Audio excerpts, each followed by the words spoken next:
Hi, I'm Mike McCormick, live from GBTA Studios here in San Diego, and I'm here with Dan Ruch, founder and CEO of Rocketrip. Welcome back, good to see you. Good to be back. So, a little background.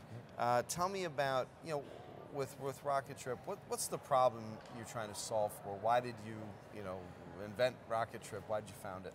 Yeah, sure. Rocketrip isn't really a travel product. Rocketrip really focuses on why human beings make the decisions that we do. And human beings, by definition, I believe, are lazy and selfish, and that's a good thing. That's what drives us as a species to survive. That's self-preservation. This is why governments have laws, and this is why companies have policies, right, because otherwise chaos ensues. So I don't think policy is a bad thing. I think policy is a necessary thing, but policies stipulate tolerated behavior. They don't contemplate optimized behavior. Right. And so at Rocketrip, we believe there's a huge amount of room between what an employee is told to do and what they would do or could do or should do if they were properly motivated. And that's where Rocketrip comes in. Think of Rocketrip as not solving necessarily a problem, but it's a bonus program on top of, or a bonus on top of an existing well-managed travel management program that optimizes the likelihood of a great impact on behalf of both the employee and the employer. Okay. So, along with that line, so I guess I know which way you'll come out if I ask you what's better, the carrot or the stick, when it comes to implementing travel policy. I actually think both. A little both? Yeah. So at Rocketrip, we've actually come a long way, and we moved up market. We now exclusively work with large, well-managed travel programs. So we don't really work with the unmanaged market. I fundamentally believe, again, employees are human beings, and we as human beings need guidelines and boundaries, and we need to be told what's appropriate behavior. Right. But then there's always an opportunity to motivate extraordinary behavior, and that's right, where Rocketrip comes in. So effectively, Rocketrip is the carrot that lays on top of a policy, which is the stick. And so without the guidelines in place, Rocketrip can't really exist, and we can't do the work that we do. And so I think both need to be present in a well-functioning, well-managed travel program. Right. And so, in these times, I mean, certainly the economy's better, and earnings for a lot of companies are at all-time high. The travel spend looks like, our forecasts, we just released are, 6 and 7% growth again next year. No end in sight, certainly for the foreseeable future. So how does all this play into what we're talking about?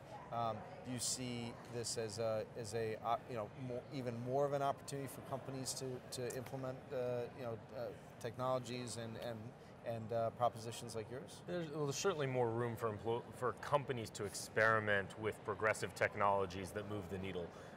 We believe at Rocketrip that we are solving or addressing the last mile. So that is in the spectrum of what a travel manager or procurement team thinks about.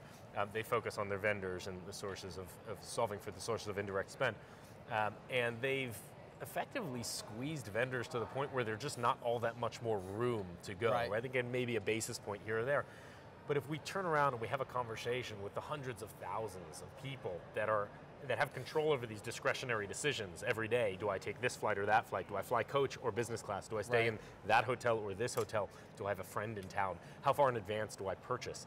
There's so many different types of behaviors that can have such a dramatic impact on the organization that you can't force without creating an incredible amount of friction, but you can motivate. And again, that's where Rocketrip comes into play. It's not about a draconian cost-cutting mechanism that's required because times are tight. Right. Rocketrip really thrives in an environment where human beings are allowed to make decisions that effectively sit at the intersection of the employee's needs and the company's interests. Now again, I think policy attempts to get us close to that intersection, but it doesn't get us all the way there because human beings will always optimize for self-interest within the boundaries of a policy. Rocketrip is effectively trying to adjust the equation so that there's this employee-employer reciprocity that we hit on, where employees are always optimizing for the perfect intersection of what their interests are and what the company's needs are. So looking out, now you've had a certain amount of experience now in the business travel industry. You kind of look out more in general. Well, what do you see trends coming in the next year or so? What do you see? What's as you talk to customers and talk to people throughout the industry? Yeah, I think the market's loosening up a little bit in terms of willingness to adopt progressive approaches to thinking about how do we solve these problems differently. I'll give you an example.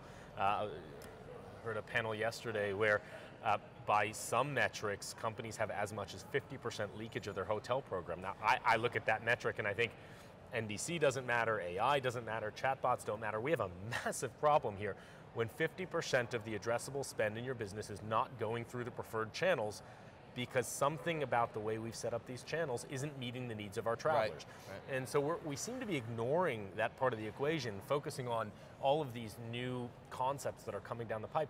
I think we'd be better served addressing the core problems that we have today and layering on solutions that help us solve those problems. How can we create solutions that are more employee-centric, that meet the needs of our travelers, before we start thinking about the future of what could be? I think we've got enough to solve in the near term versus thinking about the sort of the next 10 years of corporate travel. I do think the consumerization of travel is real and is happening, and I think you'll start to see more flexibility in terms of not trying to force employees to book through preferred channels, but allowing flexibility for employees to book wherever they choose to book, as long as we can ingest the data and incorporate that into a dashboard that effectively gives us the insights we need to manage the business. Oh, terrific insights, very intriguing thoughts. And well, Dan, thanks for joining us here in the studio. Thanks a lot. Nice I'm Mike McCormick, live from GBTA Studio here in San Diego.